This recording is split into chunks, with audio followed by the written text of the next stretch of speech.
El orgullo catequizado y condenado. Porque ¿quién te distingue? ¿O qué tienes que no hayas recibido? Y si lo recibiste, ¿por qué te glorías como si no lo hubieras recibido? 1 Corintios 4:7. El orgullo crece con presteza igual que otras malas hierbas. Puede vivir en cualquier suelo. Prolifera en el corazón natural, brota sin siembra, crece sin riego e incluso se arraiga muy fácilmente en el corazón renovado cuando Satanás desparrama ahí un puñado de su semilla. De todas las criaturas en el mundo, el cristiano es el último ser que debería sucumbir al orgullo y, no obstante, contamos con la triste evidencia, tanto de la historia como de nuestra propia observación, y peor aún, también de nuestra propia experiencia personal, que los cristianos están expuestos a la altivez para su propia vergüenza.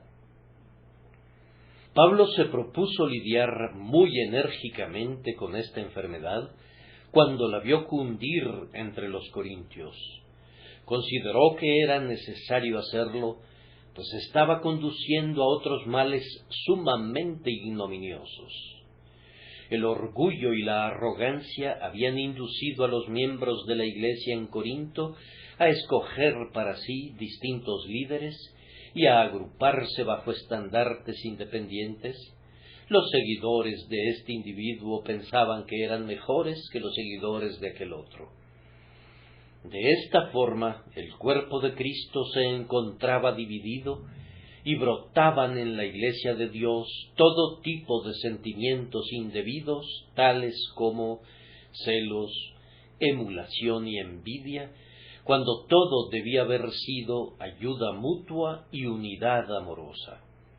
Por tanto, Pablo acometió contra el espíritu de orgullo enérgicamente y con gran sabiduría. Pablo estaba muy consciente de que el orgullo es frívolo y superficial y que no puede tolerar un cuestionamiento honesto. Por eso lo juzgó según el método socrático y lo puso a prueba con un catecismo. En este versículo le hace 3 preguntas al orgullo y las 3 hacían un llamado a sus amigos para que, en la contemplación de sí mismos, se bajaran del nivel en que su orgullo les había permitido estar.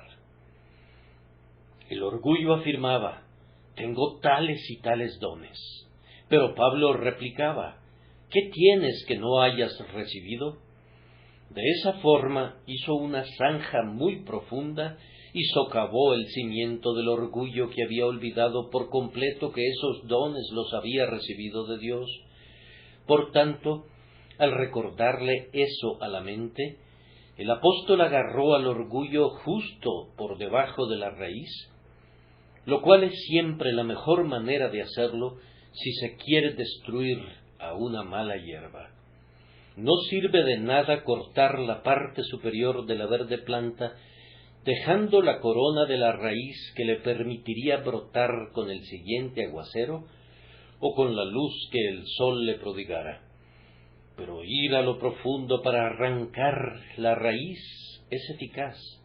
Eso hizo Pablo con el orgullo, recordándoles a los presumidos corintios que los dones que poseían no eran ningún motivo de gloria, ya que los habían recibido como limosnas provenientes de la caridad de Dios.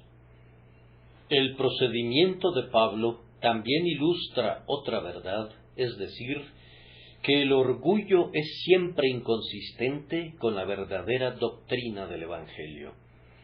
Pueden usar esta regla respecto a cualquier predicación o enseñanza con la que se encuentren. Si conduce a un hombre legítima y lógicamente a jactarse de sí mismo, no es verdadera. Nuestros expertos en química usan tornasol para detectar la presencia de algún ácido en cualquier líquido que se les envíe, pues el papel adopta entonces un tinte rojizo. Y ustedes pueden usar esta regla para hacer su análisis. Cuando una doctrina los ponga rojos de orgullo, entonces contiene el ácido de la falsedad. Lo que causa engreimiento no es de Dios, pero lo que abate al hombre y exalta a Jesucristo tiene al menos dos de las señales de la verdad. Lo que glorifica al hombre no podría ser revelado por Dios, pues Él ha dicho que nadie se jactará en su presencia. Este tipo de enseñanza podría parecer muy lustrosa con una afectada santidad y muy fascinante con una pretendida espiritualidad, y pudiera haber mucho en los más preciados deseos de ustedes que hiciera inclinar su corazón hacia ella, como siempre lo hay en las novedades del presente día. Pero examínenla para ver si es de Dios mediante el análisis aquí sugerido. Si con una blanda mano acicala sus plumas de la manera correcta y los hace pensar, «¡Cuán excelente soy yo!», deberían huir de ella de inmediato. El simple hecho de que los halague debería servirles de cuerno de niebla para advertirles del peligro. A cada doctrina que fomente el orgullo, díganle, «Quítate delante de mí, Satanás, porque no pones la mira en las cosas de Dios y de la verdad, pues de otra manera no hablarías tan bien de mí». Mi objetivo esta mañana será proponerme hacer con nuestro propio orgullo lo que Pablo intentó hacer con el de los Corintios, es decir, ahondar más de lo que generalmente lo hacemos cuando medimos nuestras propias habilidades. Y luego voy a intentar usar la azada de plata de las doctrinas de la gracia para que la cicuta del orgullo sea arrancada de raíz. Mirando al texto advierto, primero, una pregunta que tiene una fácil respuesta. ¿Quién te distingue? ¿O qué tienes que no hayas recibido? En segundo lugar, una pregunta que ha de responderse con vergüenza. Y si lo recibiste, ¿por qué te glorías como si no lo hubieras recibido? Y luego, en tercer lugar, voy a solicitar su atención durante unos cuantos minutos hacia nuevas preguntas sugeridas por estas preguntas. Que el Espíritu Santo bendiga misericordiosamente esta palabra. En forma doble, el apóstol nos hace una pregunta que tiene una fácil respuesta. Pudiera ser que algunos se desconcierten con estas preguntas, pero no creo que haya aquí tales personas, pero en todo caso no pertenecen a nuestra iglesia. Cuando se nos pregunta, ¿quién te distingue?, nuestra respuesta inmediata es, Dios, por su gracia, nos ha distinguido.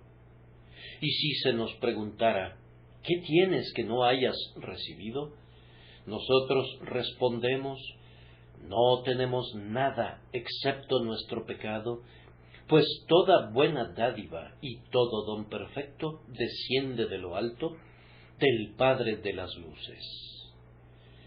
Nos alegra en especial oír que Pablo diga eso, porque él era lo que en la actualidad se describe como un hombre que se ha hecho a sí mismo. Sucede muy frecuentemente que un hombre que se hace a sí mismo siente mucho respeto por su Hacedor. ¿Acaso no es natural que adore a su Creador? Pablo era un hombre que en lo que concernía a la iglesia cristiana se había abierto paso sin ayuda de nadie. Comenzó en esa iglesia sin gozar de ningún respeto, antes bien, sospechaban de él. Los hermanos se habían enterado de que perseguía a los santos, por lo que al principio estaban renuentes a recibirlo. Su nombre era un terror antes que un placer. Pero Pablo, con su elevado espíritu, con su consagrado ardor, con su infatigable diligencia, con ese sorprendente valor que le caracterizaba y sustentado, por supuesto, por la gracia de Dios, comenzó a destacar hasta que pudo reclamar honestamente y sin ningún egoísmo que él no había sido en nada inferior a aquellos grandes apóstoles, aunque, dijo, nada soy. Pablo era un hombre que no había alcanzado una eminente posición por haber sido llevado como por la cresta de una ola. No se había despertado una mañana para descubrirse famoso, sino que había empleado todos sus poderes en la lucha por la vida y había trabajado con persistente energía año tras año. Cuando perseguía a los santos de Dios, lo hacía en la ignorancia, en la incredulidad, pensando que le prestaba un servicio a Dios. Y a lo largo de toda su vida bastaba que supiera que algo era recto para que luchara por ello. Había sido guardado del egoísmo y del engaño. Había sido un hombre intensamente activo, resuelto y de alma elevada, y completó una gran obra en su vida que todavía ejerce su influencia en la Iglesia. Y con todo, Pablo mismo no tenía nada de qué gloriarse. El testimonio que ofrece de su propia deuda para con la gracia de Dios es tan claro y fue repetido tantas veces que no podemos interpretarlo mal. Pablo dice claramente, por la gracia de Dios soy lo que soy. Consideraba su propia justicia como algo sin valor y sólo deseaba ser encontrado en Cristo, vestido en la justicia que es de Dios por la fe. ¿Nos estamos dirigiendo hoy a alguien que se haya hecho a sí mismo, tal como el mundo llama a los individuos que se han destacado? ¿Has asumido tú el crédito, querido amigo, por tu éxito en la vida? ¿Te ufanas de haber ascendido por tus propios esfuerzos? Entonces abandona tal jactancia y en el espíritu del apóstol hazte la pregunta, ¿quién te distingue? ¿O qué tienes que no hayas recibido? Nuestra pregunta es de fácil respuesta, ya sea que se aplique a los dones naturales o a los espirituales. Hay una tendencia a jactarse en los dones naturales, pero si se nos preguntase al respecto, debemos dar la evidente respuesta que si poseemos dones naturales, no es algo que se deba a nosotros, sino que son un don de Dios. Algunos dones nos llegan como resultado del nacimiento, y por supuesto, en ese asunto no tenemos nada que ver. Tal vez nacimos de padres cristianos, y debemos estar siempre agradecidos por ese linaje. Preferimos que nuestros padres se cuenten entre los santos de Dios que entre los pares del reino. Pero, hermanos, ciertamente seríamos necios si nos jactáramos de ancestros piadosos, ya que nosotros no los elegimos. Hijos de padres piadosos, ustedes no pueden mirar con desdén ni siquiera a los de vil cuna, pues a semejanza de ellos, ustedes no tuvieron nada que ver con su nacimiento. Algunos tienen fortaleza física de nacimiento. Siempre me ha parecido algo muy desatinado que un hombre se gloríe de su fuerza animal, pues no puede haber ningún mérito en ello, y sin embargo hay algunos que lo hacen. Algunos se jactan abundantemente de la potencia de sus fornidos miembros y de sus poderosos músculos. Aunque el Señor no se complace en la agilidad del hombre, con todo, algunos consideran algo muy maravilloso poder saltar más o correr más rápido que sus semejantes. Oh, atleta, aunque seas tan fuerte como Sansón, o tan ligero de pies como Asael, ¿qué tienes que no hayas recibido? Si hubieras nacido con una tendencia a sufrir de tisis o con cualquier otra debilidad hereditaria, ¿habrías podido evitarlo? Y ahora que eres fuerte, has de ser elogiado más que un caballo o una máquina de vapor. Lo mismo es válido con respecto a la belleza de una persona, que es con demasiada frecuencia el origen de la vanidad. Debido a eso, la belleza es con frecuencia una trampa. ¿Qué importa si tus rasgos han sido delicadamente cincelados? ¿Qué importa si tus ojos son brillantes como la mañana y tu rostro hermoso como el lirio? ¿Qué importa si hay un encanto en cada una de tus miradas? ¿Qué has aportado tú de todas esas cosas por las que debas alabarte? Jezabel era también de hermoso aspecto, y ha de ser alabada. ¿Acaso tu belleza no es un don de Dios? Bendice a tu Creador por ello, pero no desprecies a quienes sean menos atractivos, pues haciéndolo desprecias a su Hacedor.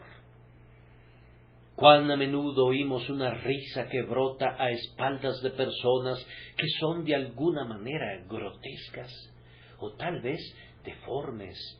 Pero Dios las hizo, ¿y quién se atrevería a recriminar burlonamente al Hacedor por lo que ha hecho?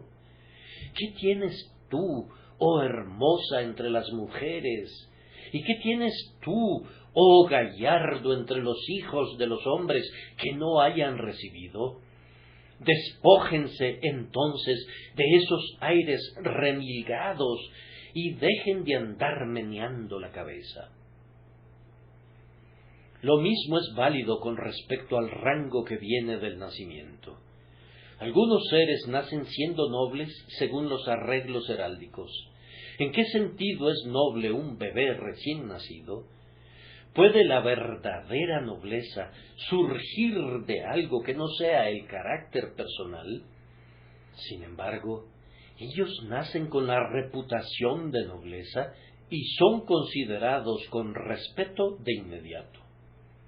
¿Acaso no son nuestros futuros gobernantes? Sin que se debiera a ningún acto o merecimiento, o a ningún talento o heroísmo propios, algunos son colocados arriba de otros como si fuera por accidente, o más bien por el soberano decreto de la providencia. ¿Por qué entonces habrían de gloriarse en lo que es tan puramente el resultado de un don? Oh, tú que eres grande y honorable entre los hombres, ¿qué tienes que no hayas recibido? Camina en humilde delicadeza y vive con verdadera nobleza de carácter y convierte así tu rango en una bendición. Hermanos y hermanas, cuánto estamos endeudados todos nosotros por el nacimiento, por el cual nos atribuimos el crédito. Tal vez no hayamos caído nunca en las inmoralidades más viles, pero no lo habríamos hecho rápidamente si hubiéramos estado apretujados en espacios en donde la decencia lucha por existir, o si hubiéramos sido forzados a dar nuestras caminatas en senderos donde la blasfemia y el vicio contienden con la ley y el orden sin que puedan ser sometidos.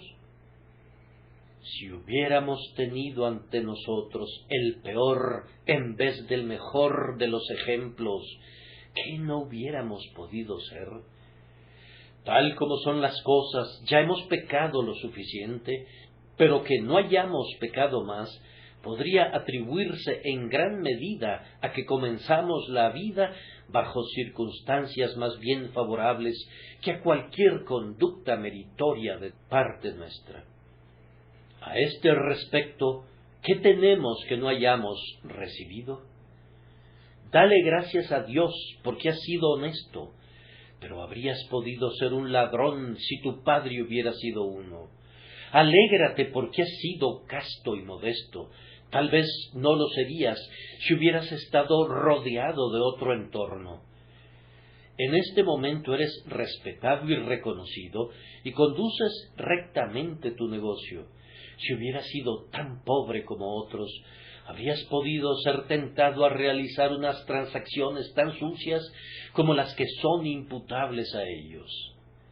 En estos asuntos comunes de moralidad, no podríamos saber cuánto le debemos al nacimiento y cuán poco a nosotros mismos.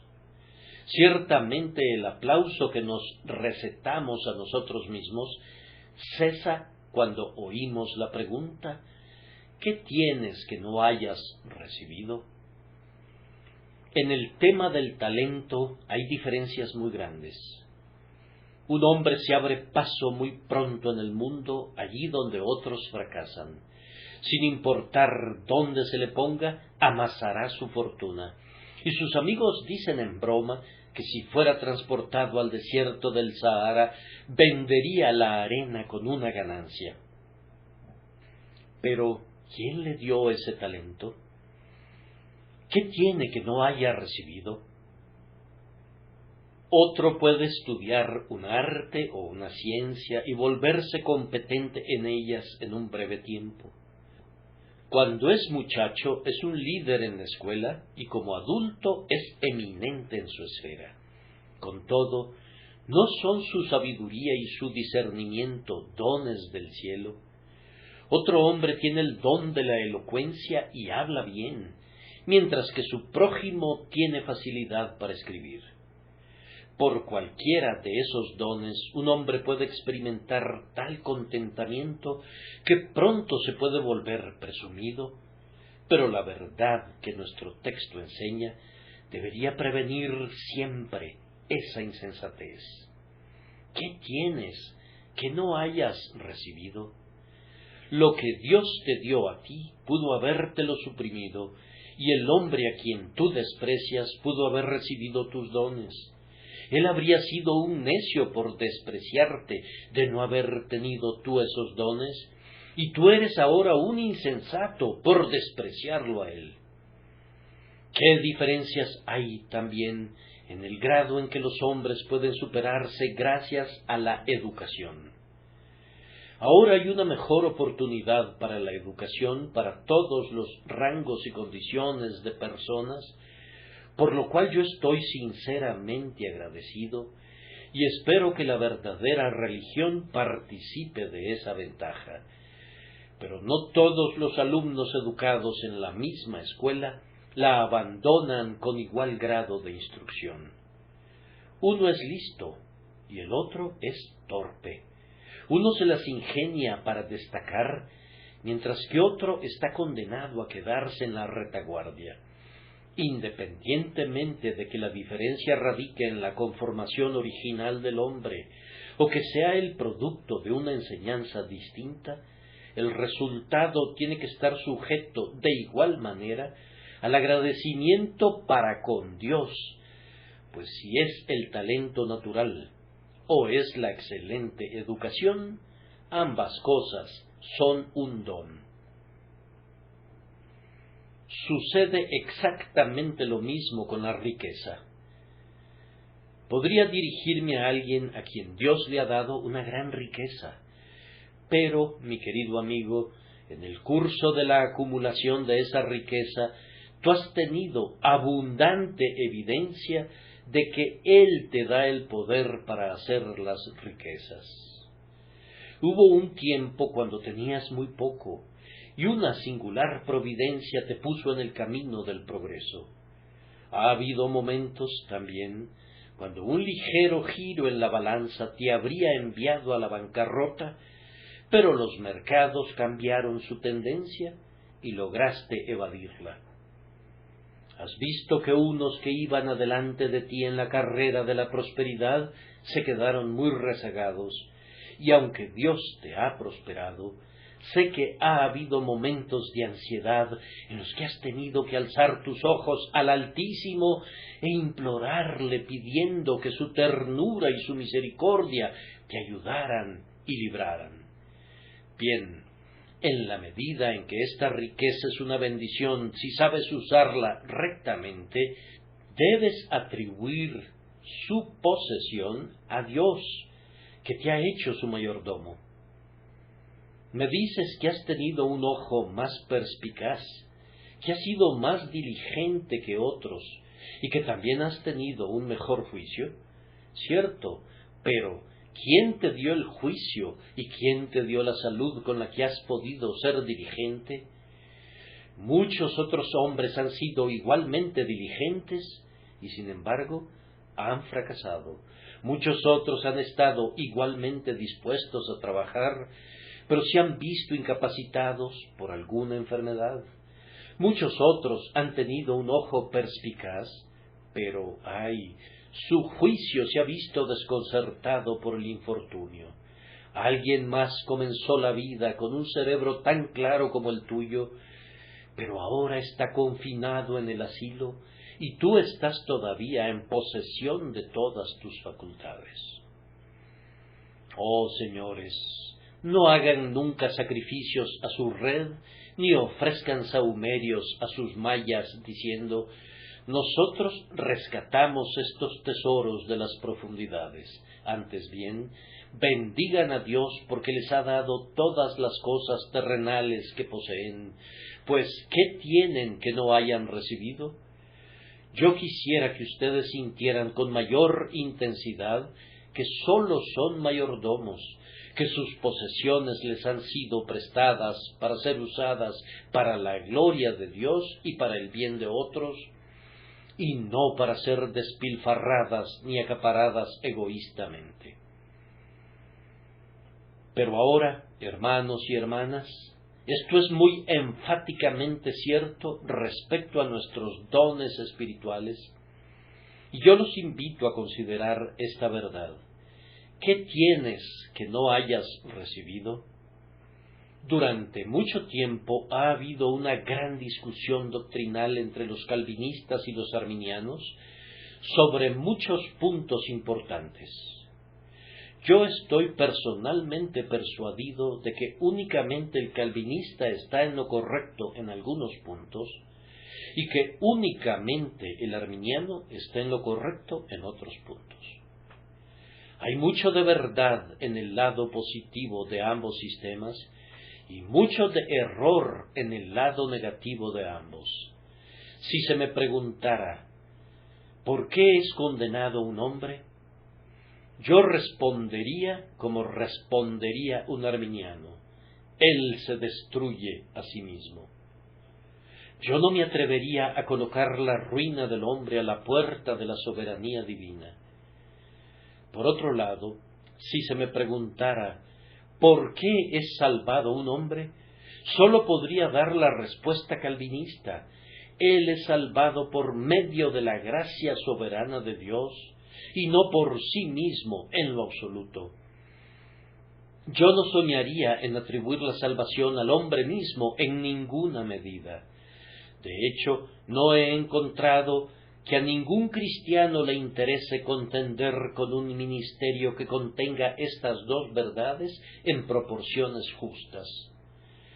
Los encuentro dando coces contra las inferencias que se supone que se derivan de uno o de otro de esos sistemas, y algunas veces los veo dando voces innecesariamente para reconciliarlos.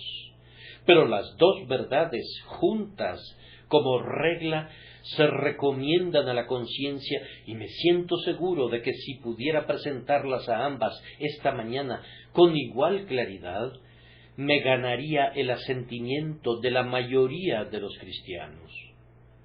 En este momento, sin embargo, tengo que limitarme a la declaración de que toda la gracia que tenemos es un don de Dios para nosotros, y confío en que nadie suponga, por tanto, que niego el otro lado de la pregunta. Yo creo con toda certeza que no hay nada bueno en nosotros, excepto lo que hemos recibido. Por ejemplo, nosotros estábamos muertos en delitos y pecados, y fuimos revividos a la vida espiritual.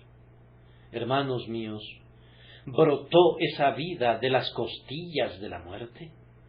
¿Engendró el gusano de nuestra corrupción la simiente viva de la regeneración? Sería absurdo pensarlo. Alabado sea Dios por su gran amor con que nos amó, aun cuando estábamos muertos en el pecado, que lo condujo a vivificarnos por su gracia. Nuestros múltiples pecados han sido perdonados, totalmente perdonados. Hemos sido limpiados por medio de la sangre preciosa de Cristo. ¿Lo merecíamos?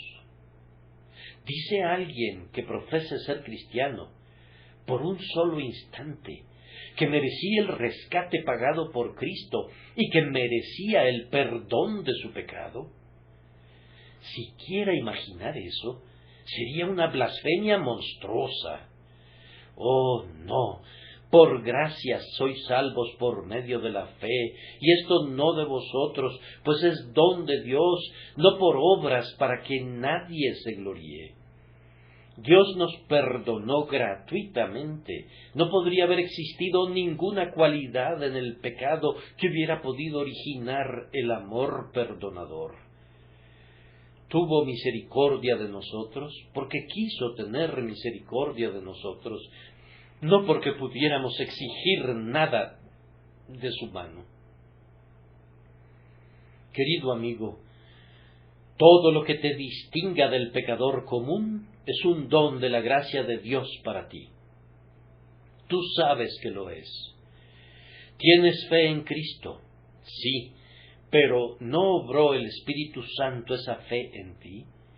¿No suscribes gozosamente la doctrina de que la fe es producto de la operación de Dios? Tú tienes arrepentimiento del pecado, pero ¿fue el arrepentimiento algo natural en ti? ¿No lo recibiste de aquel que es exaltado en lo alto para dar arrepentimiento? ¿Acaso no es tu arrepentimiento un don suyo? Ciertamente, dirá alguien, pero el mismo Evangelio fue predicado a otros así como a nosotros. Precisamente así es. Tal vez el mismísimo sermón, que fue el instrumento de tu conversión, dejó impasibles a otros. Entonces, ¿en qué consistió la diferencia? ¿Acaso respondes, nosotros quisimos creer en Jesús? Eso es verdad. Una fe renuente no sería ninguna fe. Pero ¿quién influenció tu voluntad? ¿Fue influenciada tu fe por una mejor condición de tu naturaleza por la que pudieras reclamar algún crédito? Por mi parte, rechazo con aborrecimiento una idea de esa naturaleza. ¿Acaso replicas? Nuestra voluntad fue influenciada por nuestro entendimiento y nosotros elegimos lo que reconocimos como lo mejor. Sí, pero ¿quién iluminó tu entendimiento? ¿Quién te dio la luz que iluminó tu mente para que eligieras el camino de la vida? Oh, dices tú, pero nuestros corazones estaban enfocados a la salvación y los corazones de los demás no lo estaban. Eso también es cierto, pero entonces, ¿quién hizo que tu corazón se enfocara en esa dirección? ¿Quién fue el que tomó la iniciativa? ¿Fuiste tú o fue Dios? Ahí está la pregunta, querido hermano mío, y si te atreves a afirmar que en el asunto de tu salvación tú fuiste el que tomó la iniciativa, me veo imposibilitado de entenderte y yo espero que haya pocas personas que compartan tu creencia. Jesús no es el alfa para ti. Tú no lo amas debido a que Él te amó primero. Evidentemente, tú no has sido convertido, ni has sido cambiado en absoluto, sino que tú mismo te cambiaste. Tú no eres una nueva criatura, sino que tú eres tu propio nuevo creador. ¿Quieres ver eso mismo realizado en los demás? ¿Por qué, entonces, actúas como lo haces? ¿Por qué le pides al Señor que cambie a otros si crees que Él no te cambió a ti? ¿Oras al Señor pidiéndole que convierta a tus hijos? ¿Por qué lo haces? Si a ellos les corresponde tomar la iniciativa para dar el primer paso, ¿por qué oras a Dios pidiéndole por ellos? Ah, dice alguien, Dios no debe hacer acepción de personas. Yo te pregunto de nuevo, ¿por qué oras por tus hijos? Tú le pides a Dios que haga algo indebido al pedirle que bendiga a tus hijos dándoles preferencia sobre otras personas, si fuera cierto que Él está obligado a no hacer acepción de personas. En la práctica estos sentimientos no se sostienen. El hombre que sabe que el Espíritu Santo fue primero en sus operaciones sobre la mente y que reconoce a Cristo Jesús como el alfa y la omega de su salvación, es el hombre que puede ir al Señor válidamente y orar por la conversión de este individuo o de aquel otro, y con seguridad también dará toda la gloria a Dios por su salvación y engrandecerá y bendecirá la gracia del Altísimo. Tal vez, querido hermano mío, haya una diferencia entre tú y otros santos. Yo estoy seguro de que hay una razón de que algunos santos eclipsen a otros, pues algunos profesantes son seres dignos de lástima en verdad. Bien, hermano, tú tienes muchísima más fe que otros. ¿Dónde la obtuviste? Si la recibiste de cualquier otra fuente que no sea Dios, será mejor que te deshagas de ella. Amado hermano, tú tienes más gozo que otros y posiblemente te sientas avergonzado de tus prójimos cristianos que dudan tanto y que están tristes. Ten cuidado de no volverte vano por tu gozo y recuerda que si tu gozo es verdadero, lo recibiste del Señor. ¿Eres más útil que otros? No puedes evitar mirar a ciertos profesantes que están ociosos y desear poder ponerlos a trabajar. Eso me pasa a mí. Me gustaría poder poner un agudo alfiler en sus muelles cojines, pero a pesar de eso, ¿quién nos da actividad? ¿Quién nos da utilidad? ¿Quién nos da celo? ¿Quién nos da valor? ¿Quién nos da todo? Si tú, querido amigo, experimentas tal condición que comienzas a susurrarte, he aumentado mis dones y mis gracias muy notablemente y estoy prosperando sumamente bien en las cosas espirituales, pronto tendrás que descender de esos lugares altos. Aunque tú me demostraras que tu buque está registrado en la categoría de más alta calidad, yo no navegaría contigo, hermano, pues me temo que tu altivo buque tentará a la tempestad. Yo preferiría navegar con algún pobre cristiano cuyo deteriorado barco se iría a pique si Jesús no estuviera a bordo, pues estoy persuadido de que es seguro. Bienaventurado el hombre que siempre teme a Dios. Bienaventurado el hombre que yace postrado al pie de la cruz y que respecto a todo lo que tiene, ya sea temporal o espiritual, atribuye todo al dador de todo bien. Ahora debemos pasar a pensar brevemente en el segundo punto. He aquí una pregunta que ha de ser respondida con vergüenza. Y si lo recibiste, ¿por qué te glorías como si no lo hubieras recibido? Si alguno de nosotros ha caído en la vanagloria, y todos nosotros lo hemos hecho de alguna manera, debe responder esta pregunta con confusión de rostro. Hermano, hermana, ¿se han gloriado en cualquier cosa que hayan recibido? Entonces consideren cuán erróneamente han actuado, pues le han robado a Dios su honra. Gloriarse en el hombre es completamente inconsistente con gloriarse en Dios. Estén seguros de que cada partícula de alabanza que nos asignamos a nosotros es sustraída proporcionalmente de los ingresos del Rey de Reyes. ¿Robará el hombre a Dios? ¿Robará a Dios un hombre redimido? ¿Robará a Dios un pobre pecador arrebatado de las fauces de la muerte y del infierno por una misericordia inmerecida? Señor, ten piedad de nosotros. Cuando nos jactamos, también abandonamos nuestra verdadera posición, y los cristianos deberían avergonzarse de estar en cualquier lugar excepto en la verdad. Cuando confieso que soy débil e indefenso y atribuyo todo lo que tengo a la gracia, entonces estoy en la verdad. Pero si recibo, aunque sea la más remota alabanza para mí, estoy en la mentira. Que el Señor tenga misericordia de nosotros si nos hemos atrevido a ser falsos en su presencia.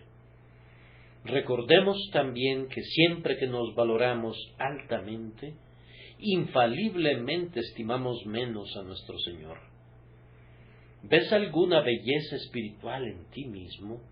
Eso es porque no conoces la verdadera belleza. Dices, yo soy rico y me he enriquecido. Entonces no sabes nada, o sabes muy poco acerca de lo que es la verdadera riqueza. Has confundido el oropel con el oro y los andrajos con las vestiduras. Te aconsejo que le compres a Jesús oro refinado en fuego y lino fino con el que puedas ser vestido. Puedes estar seguro de que nuestro juicio es muy parecido a una balanza.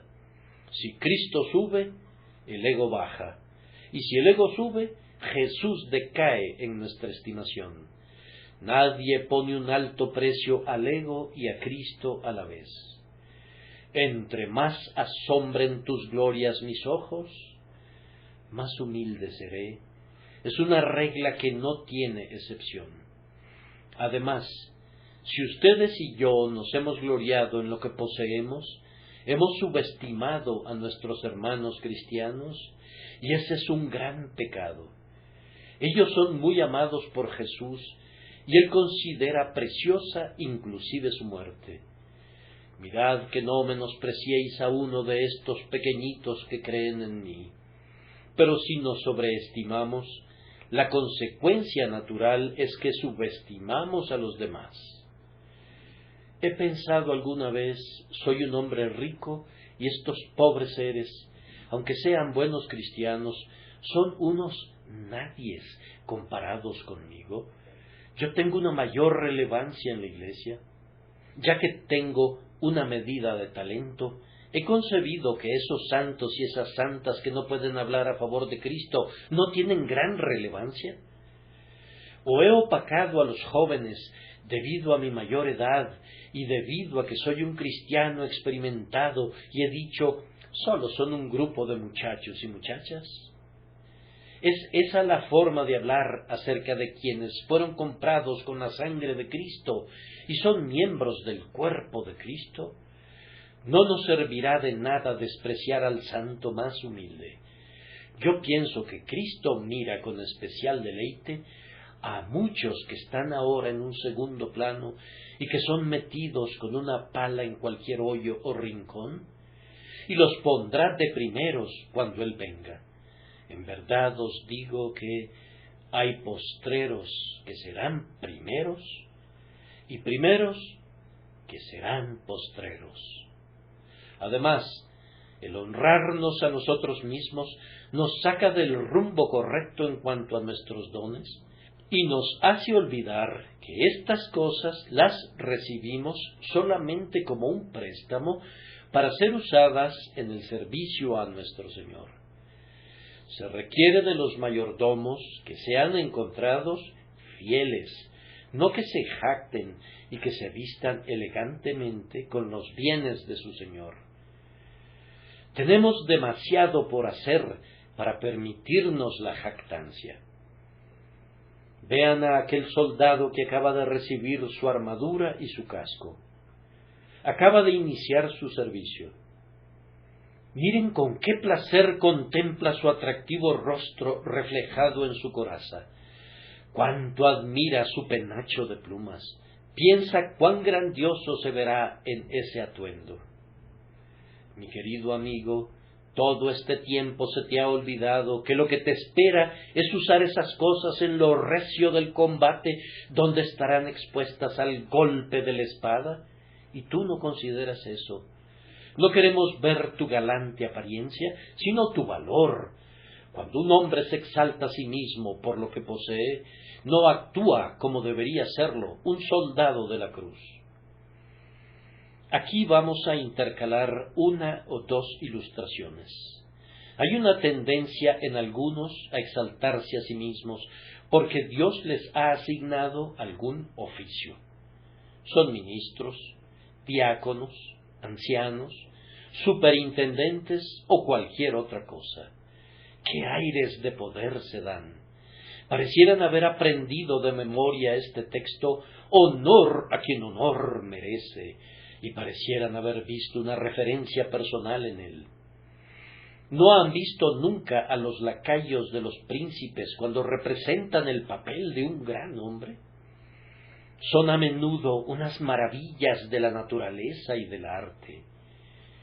Yo estaba admirando, con toda la debida referencia, a uno de ellos el otro día. La contemplación de su pompa me dejó bastante pasmado, pues era muy primoroso de ser contemplado.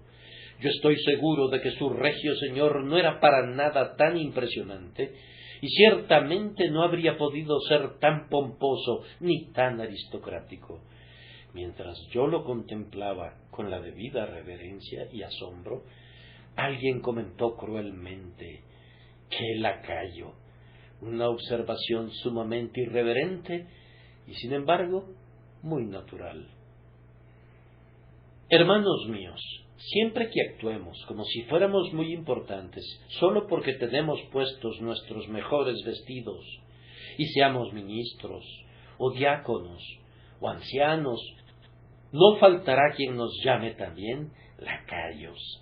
Tal vez no lo hagan exactamente con las mismas palabras, pero sí con un lenguaje por el estilo. No nos expongamos a un desprecio así, y si lo hiciéramos alguna vez, debemos ser censurados de inmediato por el recuerdo de lo que hemos visto en otros. Algunos persisten en jactarse por su experiencia. Eso también es vanidad. Supongan que alguien aquí presente, que fuera un gran caminante, hubiera atravesado los Alpes y hubiera recorrido Europa. Y aquí tenemos su bastón, que se jacta de la siguiente manera: yo soy el bastón que más ha viajado en toda la creación. He golpeado la escarpada frente de los Alpes y me he bañado en el Nilo. Bien, le dirá alguien, pero donde quiera que ha sido llevado por un poder que no está en ti. Entonces el hombre que se jacte de su experiencia debe recordar que en los senderos de la paz él no ha ido a ninguna parte excepto a donde la mano del Señor lo ha conducido. Él no ha sido sino un bastón en las manos de Dios, y debería ser agradecido y nunca ser orgulloso. El otro día me encontraba en un hermoso jardín, sobre unas rocas donde crecen las más escogidas flores y plantas tropicales. En contraste, a su alrededor, las otras rocas estaban desnudas y había escasos rastros de vida vegetal. Ahora, supongan que ese jardín fuera orgulloso y se jactara de su fertilidad. La respuesta sería: cada canastada de tierra tuvo que ser transportada hasta ti, y tú no producirías ahora ningún fruto si no fuera por la corriente de agua que está conectada y que circula a través de tantos pequeños laberintos y que riega a la raíz de cada planta que tú produces. Si te dejaran solo, serías otra vez una roca en unos cuantos meses. Que el diseñador del jardín se regocije entonces de su trabajo, pero el propio jardín no puede gloriarse. Esto es lo que sería el más fructífero creyente si Dios lo dejara solo, una roca estéril, un yermo. Supongan que yo me dirigiera a algún cristiano que es feliz y dichoso y alegre, y que recibe unos exquisitos bocadillos que le son enviados a su casa por las promesas, unas preciosas palabras de la Escritura aplicadas a su corazón. Querido amigo, tiendes a pensar que hay algo especialmente bueno en ti porque obtienes todas estas notables deleitaciones. Entonces permíteme que desengañe a tu mente. Es tu debilidad la que te consigue esos favores. Cuando estás hospedado en un hotel, observas que a ciertas personas les envían los alimentos a su habitación. ¿Por qué? Eso se debe a que están enfermas. Si estás sano, pasa al comedor del hotel con el resto de los huéspedes. Pero si estás enfermo, te envían tus alimentos a la habitación y tú pagas por esa atención extra. Esos mismos consuelos que Dios te da deberían hacerte inquirir si no hay algo fuera de lugar contigo, y en vez de pensar que eres fuerte y sano, deberías analizar para ver si no hay alguna debilidad que el Señor, en su misericordia, quiere suprimir por medio de los redoblados consuelos que te da. Nada en el mundo debería ser motivo de autoexaltación. Nada de lo que nuestro Dios nos da debería inducirnos a tener un alto concepto de nosotros mismos. Desciende, hermano, desciende, y entonces subirás. El camino al cielo es cuesta abajo, no es cuesta arriba. Así como Cristo bajó a la tumba para resucitar y llenar todas las cosas, así debes ir tú a la cruz, bajar a la tumba del yo, ser enterrado con Cristo, aprender el significado de tu bautismo y hacer realidad el hecho de que estás enterrado con Él para todo el mundo y para ti mismo también, pues sólo así puedes subir a la plenitud de una vida nueva. Ocuparán nuestra atención ahora, en tercer lugar, otras preguntas que son sugeridas por estas preguntas. ¿Cuáles son? La primera es, ¿le he dado a Dios alguna vez el lugar que le corresponde en el tema de mi salvación?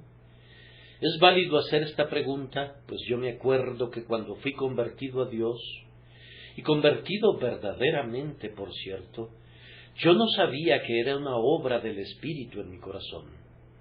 No entendía que era el resultado de una gracia especial. Había oído la predicación general del Evangelio, pero no había aprendido aún las peculiares doctrinas de la gracia. Y me acuerdo muy bien que estaba sentado pensando en mi interior. He sido renovado en mi mente, he sido perdonado, he sido salvado. ¿Cómo sucedió eso? Y lo atribuí a lo siguiente, que yo había oído el Evangelio. Pero como sabía que muchos no habían tenido nunca una oportunidad de oírlo, vi una gracia especial en el hecho de que tuve la oportunidad de oírlo. Pero luego me dije, hay otros que lo han oído, pero no fue bendecido para ellos. ¿Cómo llegó a ser bendecido para mí? Y reflexioné por unos instantes que pudiera haber sido algo bueno en mí lo que hizo que el Evangelio me fuera benéfico, y si así era, yo merecía recibir el crédito por ello. De alguna manera la gracia que Dios me dio hizo que lanzara esa teoría a los vientos y llegué a la siguiente conclusión. Tiene que ser Dios quien hizo la distinción, y habiendo albergado ese pensamiento en mi mente, las doctrinas de la gracia siguieron como algo natural. Basta saber en la práctica que ha habido una obra especial de la gracia en tu propia alma para colocar al Señor donde debe estar en tu credo, pues algunos asignan un lugar muy secundario al Señor en el asunto de su salvación.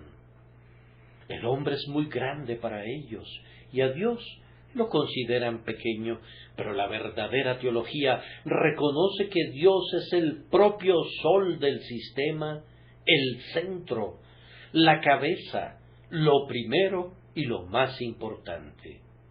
¿Has hecho tú eso? Si no fuera así, corrige tu punto de vista y obtén una visión más clara del Evangelio de la gracia. Que el Espíritu Santo te ayude en eso. Conocer las doctrinas de la gracia será valioso para tu consuelo, tenderá a tu estabilidad y también te conducirá a buscar la gloria de Dios. La siguiente pregunta es, ¿tengo yo esta mañana un espíritu de humilde gratitud? ¿Cómo me siento?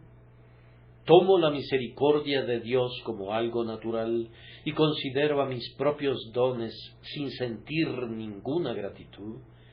Entonces actúo como las bestias que perecen, pero debo orar esta mañana pidiendo que una gratitud humilde y modesta gobierne diariamente mi espíritu.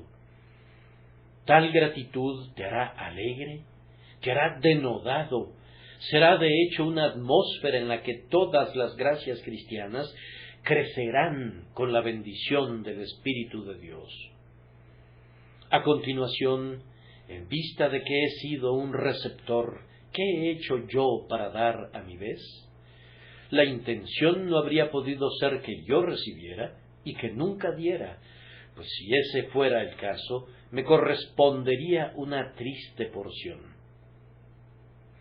Ustedes saben que en el norte de Inglaterra solían fabricar, y todavía fabrican, alcancías de barro para los niños. Pueden meter lo que quieran allí, pero ya no lo pueden sacar sin quebrar la alcancía, y hay personas de ese tipo entre nosotros. Algunas han muerto recientemente y sus propiedades han sido reportadas al tribunal testamentario. Se metieron muchas cosas en ellas, pero no se podía sacar nada de ellas, y por consiguiente tuvieron que ser quebradas. Yo solo espero que cuando fueron quebradas, el oro y la plata hayan tenido un fin adecuado. Qué triste ser como las alcancías, no ser de ninguna utilidad mientras no te rompan. Debería gustarnos recibir y dar al mismo tiempo.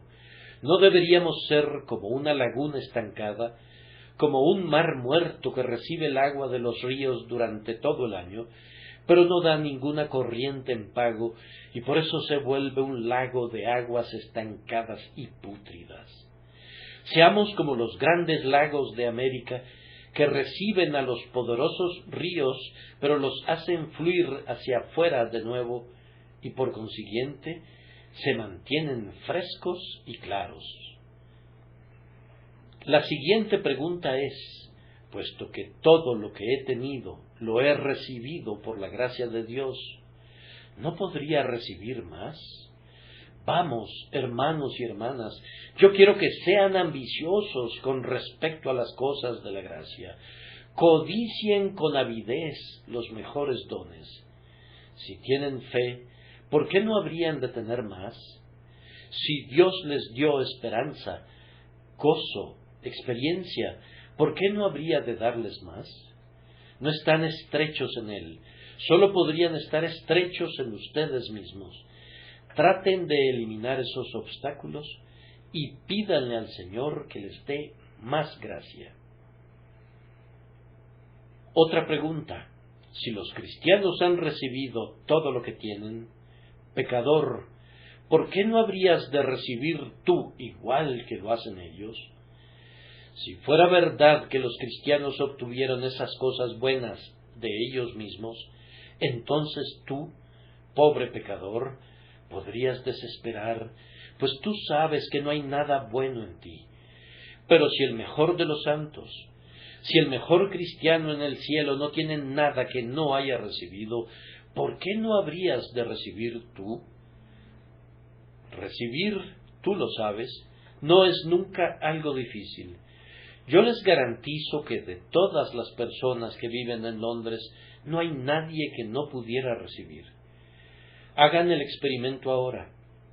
Tomen 1000 libras y vean cuántos entre nosotros seríamos incapaces de recibirlas.